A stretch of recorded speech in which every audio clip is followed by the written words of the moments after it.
بسم اللہ الرحمن الرحیم۔ السلام علیکم۔ دوسری صلیبی جنگ میں اس نے اپنے بیشتر وسائل عیسائی افواج کے لیے وقف کر دیے تھے۔ یہ دونوں اہم ترین واقعات سنانے کے بعد شہنشاہ ریمانڈ نے ایڈم کو مخاطب کرتے ہوئے کہا، یہ ہے وہ سب سے بڑی مجبوری جس کے تحت میں نے صلاح الدین ایوبی سے 2 سال کے لیے صلح کر لی ہے۔ عام اسلامی اور عیسائی دنیا اسے صلح ہی سمجھے گی، مگر میرے نزدیک یہ ایک عارضی مہلت ہے۔ عارضی مہلت۔ ایڈم فوری طور پر شاہ یروشلم کی بات کا مفہوم سمجھنے سے قاصر رہا تھا۔ یہ عارضی مہلت اس لیے ہے کہ ہم ایشیائی عیسائی اپنی صفوں کو دوبارہ منظم اور مضبوط کر سکیں۔ شاہ ریمانڈ نے عارضی مہلت کی وضاحت کرتے ہوئے کہا، وہ تو ہم صلیبیوں پر خداوند خدا کا خاص کرم ہے کہ مسلمان حکمراں آپس میں لڑ رہے ہیں، ورنہ اگر وہ متحد ہو کر ہم پر حملہ کرتے تو یروشلم بیت المقدس بڑی آسانی کے ساتھ ان کے قبضے میں چلا جائے گا اور اس علاقے سے ہم صلیبیوں کا وجود تک مٹ جائے گا۔ خیر، مسلمان اب تو کبھی متحد نہیں ہوں گے۔ حاکم طرابلس ایڈم نے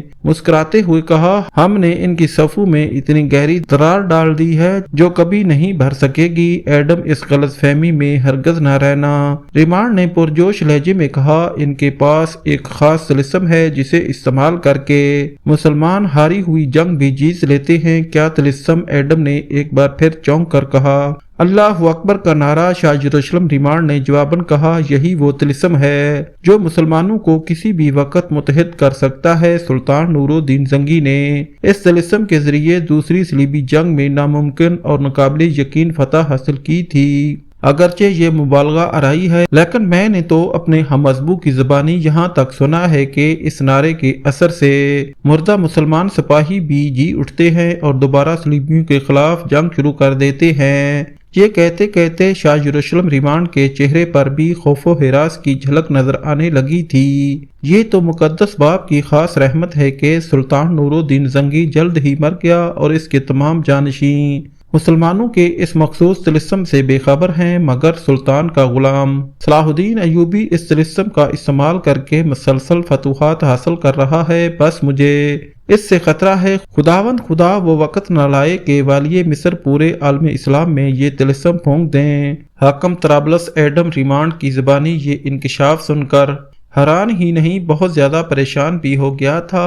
حالات کے اس پس منظر میں صلاح الدین ایوبی سے صلح کر لینا ایک مناسب اقدام ہی نہیں تھا، ایشیائی عیسائیوں کی اہم ترین ضرورت بھی تھا۔ میں شہنشاہ کی ذہانت و فراست کو سلام کرتا ہوں کہ آپ کے تدبر نے صلیبیوں پر ایک بہت ہی گراں وقت ڈال دیا۔ ایڈم نے شاہ یروشلم ریمانڈ کی عاقبت اندیشی اور پیش بینی کی تعریف کرتے ہوئے کہا، مجھے خوشی ہوئی کہ تم نے کسی جذباتی مظاہرے کی بجائے ہوش مندی کا ثبوت دیا۔ شاہ یروشلم ریمانڈ نے پرجوش لہجے میں کہا، میری آزمائش تو ختم ہوئی، مگر اب تمہارا سخت امتحان ہونے والا ہے۔ تم صلیب مقدس کے سائے میں طرابلس واپس جاؤ اور اس آگ کو عقل کے چھینٹوں سے بجھاؤ جو فیرینکس کے دلوں میں بھڑک رہی ہے، اور انہیں یقین دلا دو کہ مناسب وقت آتے ہی یہ معاہدہ توڑ دیا جائے گا اور اس کی ابتدا میری طرف سے ہوگی۔ ایڈم نے طرابلس واپس جا کر فیرینکس کے سالار آئرس کو اپنے محل کے ایک مخصوص کمرے میں بلا کر شاہ یروشلم سے ہونے والی گفتگو کی ساری تفصیلات ظاہر کر دی، سوائے ان باتوں کے جن کو پردہ راز میں رکھنے کے لیے ایڈم نے صلیب مقدس کی قسم کھائی تھی۔ فیرینکس کا سالار آئرس ایڈم سے ہونے والی بات چیت کے دوران میں مکمل طور پر خاموش رہا تھا، مگر آہستہ آہستہ اس کی پیشانی پر شکنیں ابھر رہی تھیں جو ناپسندیدگی اور ناگواری کی کھلی علامت تھی۔ پھر جب حاکم طرابلس کی زبان سے آخری الفاظ ادا ہوئے تو سالار آئرس کا پورا ماتھا گہری لکیروں سے بھر گیا تھا۔ پھر اس نے انتہائی تلخ لہجے میں ایڈم کو مخاطب کرتے ہوئے کہا، یا تو آپ ہم فدائین کے جذبات کی شدت کو سمجھ نہیں سکے یا پھر شاہ یروشلم کو سمجھا نہیں سکے۔ یہ کہتا ہوا سالار آئرس اٹھ کھڑا ہوا، اس کے چہرے پر ابھرے ہوئے ناپسندیدگی کے تاثرات صاف ظاہر کر رہے تھے کہ آئرس نے ریمانڈ اور ایڈم دونوں کی تجاویز کو مسترد کر دیا تھا۔ صلیبی فدائین کے سربراہ کا یہ طرز عمل دیکھ کر ایڈم پریشان ہو گیا اور خود بھی گھبرا کر کھڑا ہو گیا۔ میں اور شاہ یروشلم یہ چاہتے ہیں کہ فی الوقت جذبات کے بجائے ہوش سے کام لینا چاہیے۔ ابھی ایڈم کی بات مکمل بھی نہیں ہوئی تھی کہ سالار آئرس درمیان میں ہی بول اٹھا، ہم فدائین کے پاس جذبوں کے سوا کچھ نہیں۔ اگر آپ ہمارا مطالبہ تسلیم نہیں کرتے تو برائے کرم اس وقت طرابلس کا تخت چھوڑ دیجیے، ہم اس پر کسی ایسے شخص کو لا کر بٹھا دیں گے جو ہمارے جذبات کی زبان سمجھتا ہو۔ یہ کہہ کر سالار آئرس تیزی سے جانے لگا۔ اپنے اقتدار کی بساط الٹتے دیکھ کر حاکم طرابلس بہت تیزی سے آگے بڑھا اور اس نے پیچھے سے اس شخص کے کندھے پر ہاتھ رکھ دیا جو خود اپنی ذات میں محض ایک فدائی تھا مگر اس کی حیثیت ایک بادشاہ گھر کی تھی۔ آئرس، میں تمہارے مطالبے سے کبھی انحراف نہیں کر سکتا۔ اگر تم کہو تو میں دوبارہ یروشلم جا کر شاہ ریمانڈ سے بات کرنے کے لیے تیار ہوں۔ ایڈم کی آواز سے انتہائی عاجزی جھلک رہی تھی، جیسے وہ آئرس کا متحد ہو اور ایک غلام اپنے آقا سے التجا کر رہا ہو۔ فیرینکس کا سالار آئرس بڑی شان اور غرور سے مڑا۔ اس کی آنکھوں میں ایک خونخوار چمک تھی، جیسے کوئی درندہ اپنے شکار پر جھپٹنے کا ارادہ کر رہا ہو۔ آپ اپنے عہد پر قائم رہیں، میں شاہ یروشلم سے اپنے معاملات خود طے کر لوں گا۔ یہ کہہ کر سالار آئرس شاہانہ انداز میں چلتا ہوا کمرے سے نکل گیا۔ حاکم طرابلس ایڈم نے سردار آئرس کی خوشامد کر کے وقتی طور پر اپنا اقتدار بچا لیا تھا، مگر وہ اس وقت سے خوفزدہ تھا جب اسے شاہ یروشلم اور فدائین کے سالار آئرس میں سے کسی ایک کا انتخاب کرنا پڑے گا، کیونکہ دو کشتیوں میں سوار ہونے والوں کا انجام غرقائی کے سوا کچھ نہیں ہوتا۔ یروشلم کے ارباب اختیار کے لیے وہ لمحات بڑے گراں تھے جب سالار آئرس اپنے فوجی دستے کے ساتھ یروشلم کی حدود میں اس شان سے داخل ہوا کہ سرحد کے محافظ سپاہیوں نے آگے بڑھ کر اسے انتہائی پرجوش انداز میں سلامی پیش کی، اور اس کی بنیادی وجہ یہ تھی کہ صلیبی فدائین ہونے کی وجہ سے تمام عیسائی افواج فیرینکس کا دل سے احترام کرتی تھی۔ جب ریمانڈ نے سالار آئرس کی آمد کی خبر سنی تو وہ بھی گھبرا گیا۔ اس کے شاطر اور عیار ذہن نے فوراً ہی اندازہ کر لیا کہ صورتحال بگڑ گئی ہے، ورنہ فدائین کا سردار باقاعدہ اس طرح خاموشی سے یروشلم میں داخل نہ ہوتا۔ اگرچہ ریمانڈ کو سالار آئرس کی آمد شدید ناگوار گزری تھی، لیکن اس نے سیاست کا انتہائی ریاکارانہ حربہ اختیار کرتے ہوئے محل کے دروازے پر آئرس کا استقبال کیا۔ خوش آمدید میرے عظیم مجاہد، خوش آمدید۔ یہ کہہ کر ریمانڈ زبردستی آئرس کے گلے لگ گیا، مگر دیکھنے والوں نے یہ بھی دیکھا کہ سالار آئرس کا چہرہ ہر جذبے سے عاری اور ہر تاثر سے خالی تھا۔ وہ ایک چٹان کی طرح سخت نظر آ رہا تھا۔ پھر جب ریمانڈ نے شبستان خاص میں لے جانا چاہا تو آئرس نے انتہائی بے رخی کا مظاہرہ کرتے ہوئے کہا، میں اس وقت آپ کا مہمان نہیں، اپنے حقیقی شہنشاہ کی عیادت اور دیدار کے لیے حاضر ہوا۔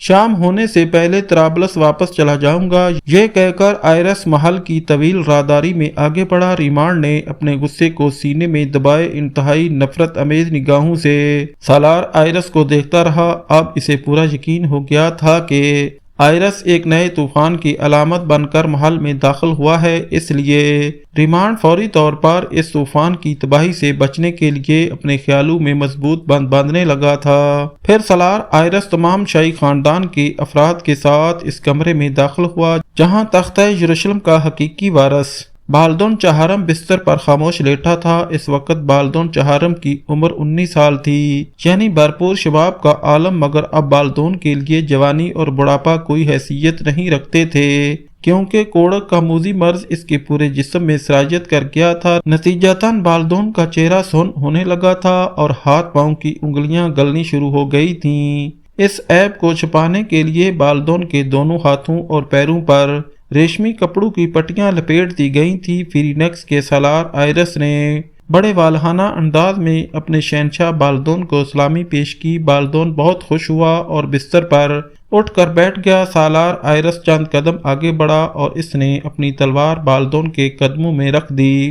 بالدون فدائین کے قائد کی اس ادا سے بہت خوش ہوا اور اس نے پرجوش انداز میں سالار آئرس کے سر پر ہاتھ رکھتے ہوئے کہا، مجھے تمہاری اور تمام فیرینکس کی سرفروشی پہ ناز ہے۔ یہ کہہ کر شہنشاہ بالدون چہارم اپنی ماں سے مخاطب ہوا، سالار آئرس کو قیمتی انعامات سے سرفراز کیا جائے، میرے لیے سب سے بڑا انعام یہی ہے کہ تمام فیرینکس کے سروں پر تادیر شہنشاہ کے دست مہربان کا سایہ قائم رہے۔ یہ کہہ کر سالار آئرس نے شہنشاہ بالدون کے سامنے صلاح الدین ایوبی اور ریمانڈ کے درمیان ہونے والے صلح نامے کی تمام تفصیلات ظاہر کر دیں اور اس کے ساتھ ہی بڑے پرسوز لہجے میں فریاد کرنے لگا، میں اور میرے ساتھی اس شرمناک معاہدے سے اس قدر دل برداشتہ ہوئے ہیں کہ اس کیفیت کو الفاظ میں بیان نہیں کیا جا سکتا، اس لیے میں شہنشاہ کی بخشی ہوئی تلوار واپس کرنے آیا ہوں۔ خداوند خدا ہمارے اس گناہ عظیم کو معاف کرے کہ ہم اس کے پاک مکان بیت المقدس کی حفاظت نہیں کر سکتے۔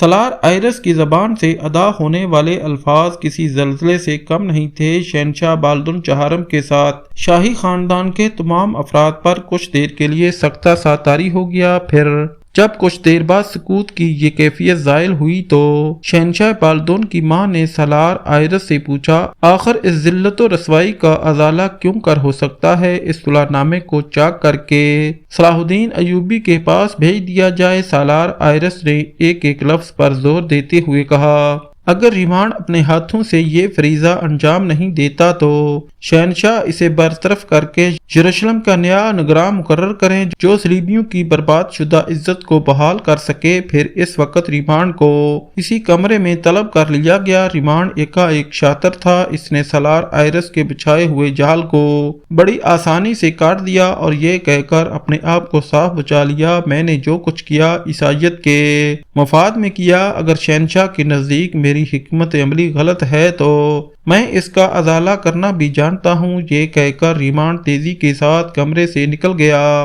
پھر جب وہ واپس کمرے میں آیا، اس کے ہاتھ میں صلاح الدین ایوبی سے کیے جانے والے صلح نامے کی دستاویز تھی۔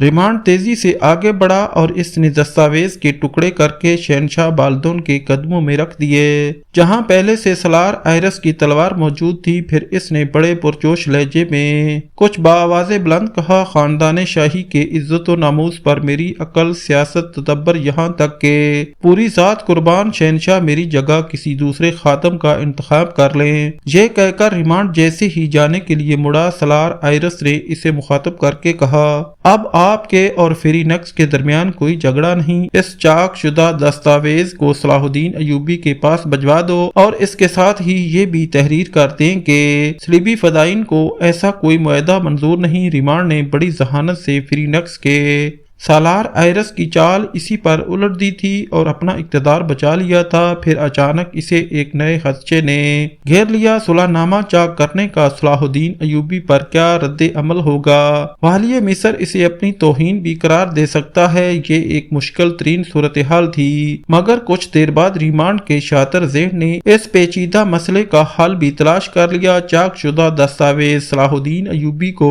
بھیجنے کی ضرورت ہی کیا ہے؟ ریمانڈ نے مسکراتے ہوئے خود کلامی کے انداز میں کہا، دستاویز کے یہ ٹکڑے تو شہنشاہ بالدون اور سالار آئرس کو مطمئن کرنے کے لیے کیے گئے تھے۔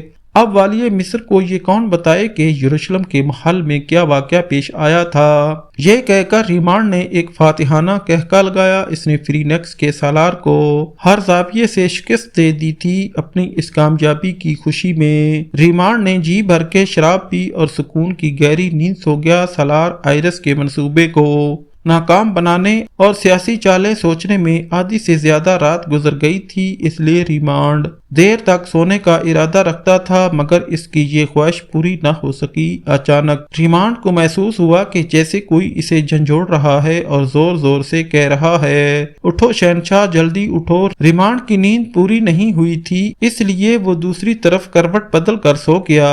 ریمانڈ کو اٹھانے والا دوسری طرف آیا اور اب کی بار اس نے زیادہ سختی کے ساتھ جھنجھوڑا، شہنشاہ اٹھ جا، تھوڑی دیر بعد آرام کر لیجئے گا۔ اس مرتبہ اس شخص کی گستاخانہ حرکت پر ریمانڈ کو شدید غصہ آ گیا اور وہ چیختا ہوا اٹھ بیٹھا، یہ کون بے ادب ہے؟ کیا اسے نہیں معلوم کہ شہنشاہ کے آرام میں خلل ڈالنے کی کیا سزا ہے؟